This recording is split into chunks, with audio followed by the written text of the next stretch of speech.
Les Confessions de saint Augustin, livre 2, chapitre 3, suite. Hélas, mon Dieu, vous demeuriez dans le silence pendant que je m'éloignais si fort de vous. Mais comment oserais-je dire que vous soyez demeurés dans le silence? De qui étaient ces paroles que ma mère, votre fidèle servante, faisait retentir à mes oreilles, sinon de vous, mon Dieu, qui me parliez par sa bouche? Et cependant, il n'y en eut aucune qui pénétra jusque dans mon cœur et qui me persuada de lui obéir. Car il me souvient que dans l'appréhension qu'elle avait que je ne tombe dans le vice, elle me prit un jour en particulier et m'avertit avec un extrême sentiment de ne pas laisser emporter à des amours, de ne me pas laisser emporter à des amours impudiques et surtout de ne commettre jamais d'adultère. Mais ces remontrances passaient dans mon esprit pour des remontrances de femme, et il me semblait qu'il m'eût été honteux de les suivre. Cependant, je ne m'apercevais pas qu'elles étaient d'un Dieu et qu'elles venaient de vous, et au lieu que je m'imaginais que vous vous taisiez et qu'elle seule me parlait, c'était vous-même qui me parliez ainsi par elle, et c'était vous-même que je méprisais en elle, que je méprisais, dis-je, moi qui étais son fils, et qui étais votre serviteur, et le fils de votre servante. Mais alors j'étais dans une profonde ignorance de toutes choses, et je courais dans le précipice avec un tel aveuglement, qu'étant parmi ceux de mon âge qui se vantaient publiquement de leurs excès et de leurs débauches, et qui s'en glorifiaient d'autant plus qu'elles étaient plus infâmes et plus criminelles, j'avais honte de n'être pas aussi corrompu que les autres, et je me portais avec ardeur dans le péché, non seulement pour trouver quelque plaisir en le commettant, mais encore pour être loué de l'avoir commis. Qu'y a-t-il dans le monde qui soit digne de blâme que le vice ? Et cependant, par un renversement étrange, c'était la crainte même du blâme qui me portait à me rendre vicieux. Et lorsque je n'avais rien fait qui pût égaler les débauches des plus perdus, je faisais semblant de l'avoir fait pour ne paraître pas d'autant plus vil et plus méprisable que je serais plus chaste et plus innocent.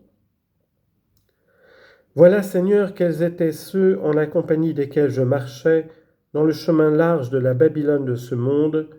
me roulant dans sa fange et dans sa boue, comme dans des eaux de senteur et des parfums précieux.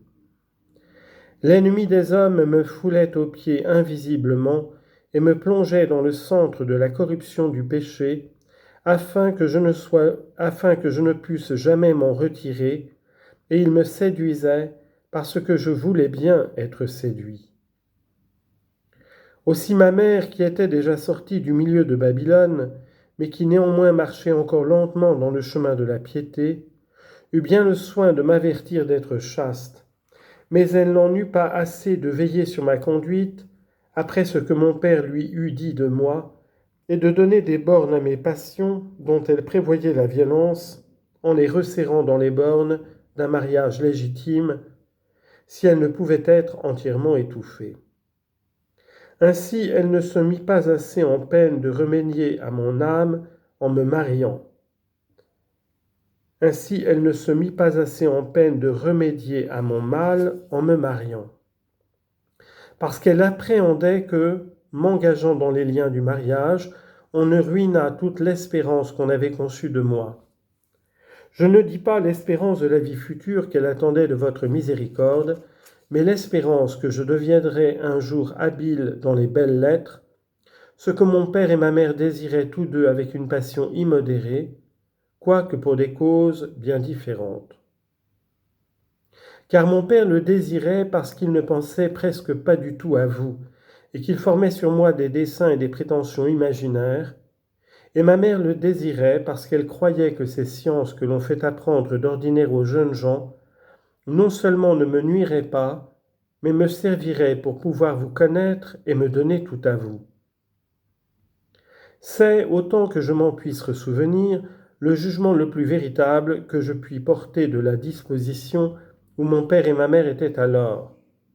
Mais de plus, au lieu de me conduire avec une sévérité tempérée par la discrétion et par la douceur, il me lâchait la bride dans mes divertissements, me donnant une liberté qui passait jusque dans l'excès et dans la licence,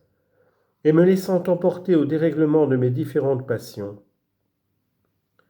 Ainsi mes ténèbres croissant toujours de plus en plus, il s'élevait dans mon esprit comme un brouillard épais qui me dérobait la claire lumière de votre éternelle vérité,